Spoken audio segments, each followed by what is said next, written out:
made it. Sapir, I think, is a Israeli part of an Israeli policy to populate the desert. It's one of the very few outposts that you see in this part of the world. And I'll just pan around to from where I came from.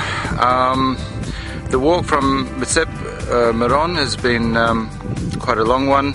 I left with 15 litres of water, and I basically have got 1.5 litres left. So down after lightening my load on the way to Sapir and restocking, I'm carrying full weight again, and after the toll of the last 13 days or so,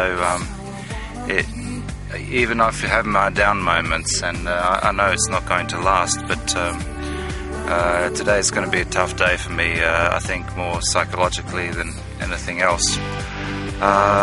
It's now about 1 hour after the sunrise, and I've done probably about 10 kilometers already. I'm now engaging my regular pit stop, where I'll have some high energy food, in this case the trusty old halva, and my pit stop I'll have my high energy food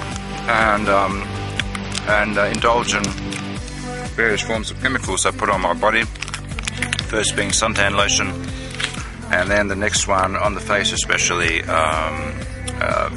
fly repellent, insect repellent, because that can be damn irritating.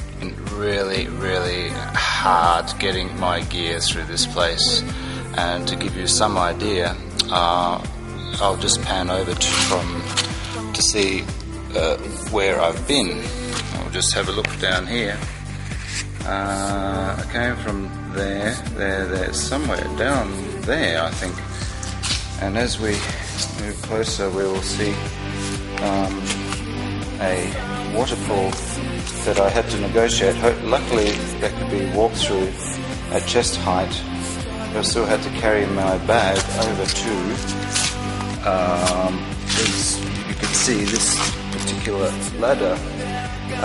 Behind that ladder there's a slight little bit of mud, and I found that there's no way I could lift all the weight of my bag up, so I had to kind of depack my bag and move things up 3 times. It took me to get them up to this height.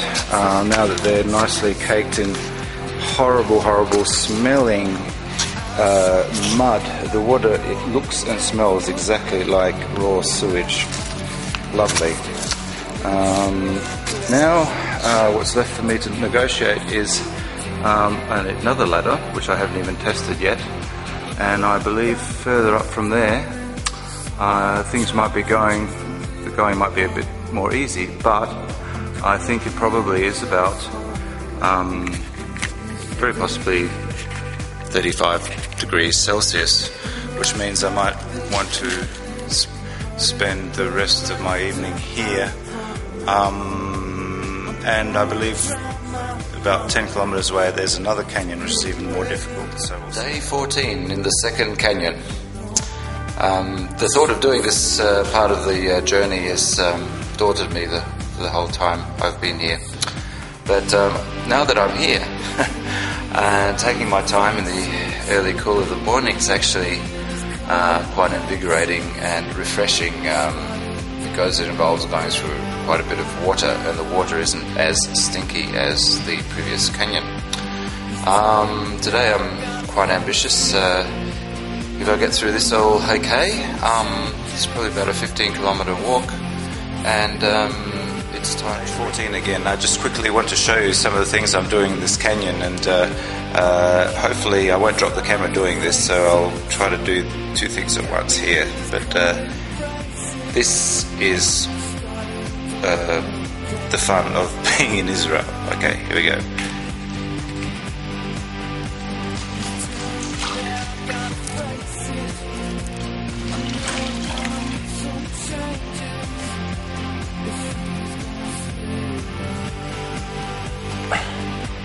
Well, it's just dipping in the water, but I think I'll get it out okay. I'll have to dismantle that bag for quite a bit to lighten the weight to get this across, but yeah, all fun and games.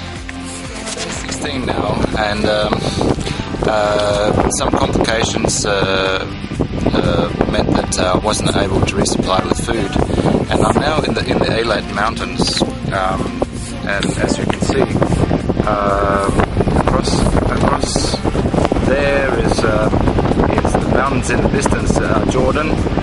In the middle is the famous Rift Valley, which connects the Red Sea with the Dead Sea, and marks the border between Israel. Down a beach boulevard in Eilat, which is proof that I've made my destination in terms of my trek. I walked down from the mountains about 2 hours ago. I'm absolutely beat. It's stinking hot here, and hopefully I'll be able to get my hands on a memory card and then catch up on all the missed reporting of the last 2 days. It is now day 18, and there's a lot of things happened, but I couldn't report on them because of the memory card. So I'll just quickly pan around and show where I am. This is if we look across that way, there's Egypt that way. That way is the Taba border crossing, and these are the mountains I just came down from. And there is the camping ground.